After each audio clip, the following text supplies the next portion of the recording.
যখন হতাশ হয়ে এসেছে আর মনে মনে পণ্ডিতদের মূর্খ অপদার্থ নিষ্কর্মা বলে গাল দিচ্ছে, এমন সময় রোগা শুটকো মতো একজন লোক হঠাৎ বিকট চিৎকার করে সভার মাঝখানে পড়ে গেল। রাজা, মন্ত্রী, পাত্র, মিত্র, উজির, নাজি সবাই ব্যস্ত হয়ে বললেন, কি হলো, কি হলো? তখন অনেক জলের ছিটা, পাখার বাতাস আর বলা কওয়ার পর লোকটা কাঁপতে কাঁপতে উঠে বলল, মহারাজ, সেটা কি দ্বারকাক ছিল? সকলে বলে, হ্যাঁ হ্যাঁ হ্যাঁ হ্যাঁ। কেন বলো দেখি?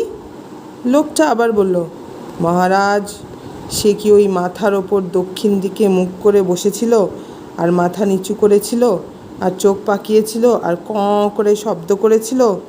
সকলে ভয়ানক ব্যস্ত হয়ে বলে, হ্যাঁ হ্যাঁ, ঠিক ওই রকম হয়েছিল।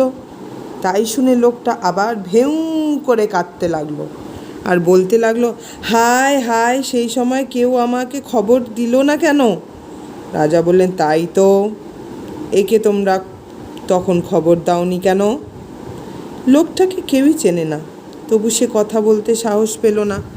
সবাই বলে, হ্যাঁ, ওকে একটা খবর দেওয়া উচিত ছিল। যদিও কেন তাকে খবর দেবে আর কি খবর দেবে, এ কথা কেউই বুঝতে পারল না। লোকটা খুব খানিকক্ষণ কেঁদে তারপর মুখ বিকৃত করে বলল, দীর্ঘাংচু। সে আবার কি? সবাই ভাবল লোকটা ক্ষেপে গেছে। মন্ত্রী বলল, দীর্ঘাংচু কি হে? লোকটা বলল, দীঘাংচু নয়, দীর্ঘাংচু। কেউ কিছু বুঝতে পারল না, তবু সবাই মাথা নেড়ে বলল, ও। তখন রাজামশাই জিজ্ঞাসা করলেন, সে কীরকম হে? লোকটা বলল, আগে আমি মূর্খ মানুষ, আমি কি অত খবর রাখি? ছেলেবেলা থেকে দীর্ঘাংচু শুনে আসছি, তাই জানি দীর্ঘাংচু। যখন রাজার সামনে আসে তখন তাকে দেখতে দেখায় দাঁড় কাকের মতো। সে যখন সভায় ঢোকে তখন সিংহাসনের ডান দিকের থামের ওপর বসে মাথা নিচু করে দক্ষিণ দিকে মুখ করে চোখ পাকিয়ে ক বলে শব্দ করে। আমি তো আর কিছু জানি না, তবে পণ্ডিতেরা যদি জানেন। পণ্ডিতেরা তাড়াতাড়ি ব্যস্ত হয়ে বলে, না না, ওর সম্বন্ধে আর কিছু জানা যায়নি।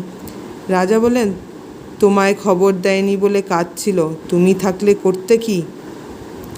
লোকটা বলল, মহারাজ, সে কথা বললে লোকে যদি বিশ্বাস না করে, তাই বলতে সাহস হয় না। রাজা বললেন, যে বিশ্বাস করবে না তার মাথা কাটা যাবে, তুমি নির্ভয়ে বলে ফেলো। সভা শুদ্ধ লোক হাঁ করে সায় দিয়ে উঠল। লোকটা তখন বলল, মহারাজ, আমি একটা মন্ত্র জানি।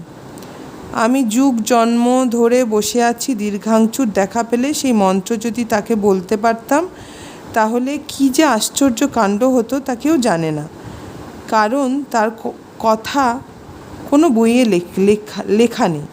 হায় রে হায়, এমন সুযোগ আর কি পাবো? রাজা বললেন, মন্ত্রটা আমায় বলো তো।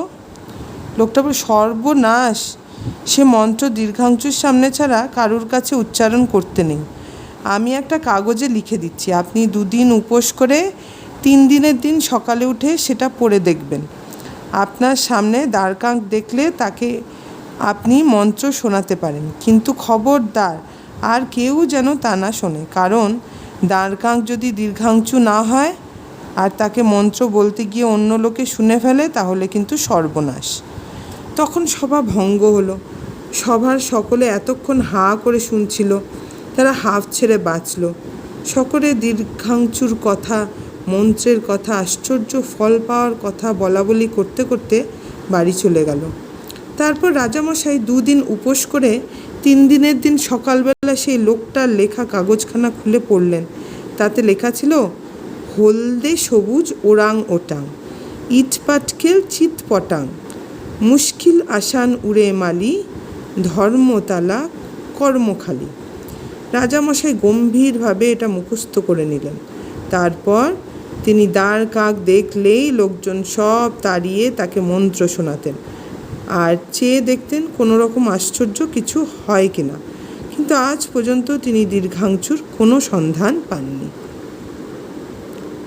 কাহিনীটা ভালো লাগলে অবশ্যই লাইক, কমেন্ট আর সাবস্ক্রাইব করে দেবেন আমাদের চ্যানেল ইন্দুজ অডিও বুকে।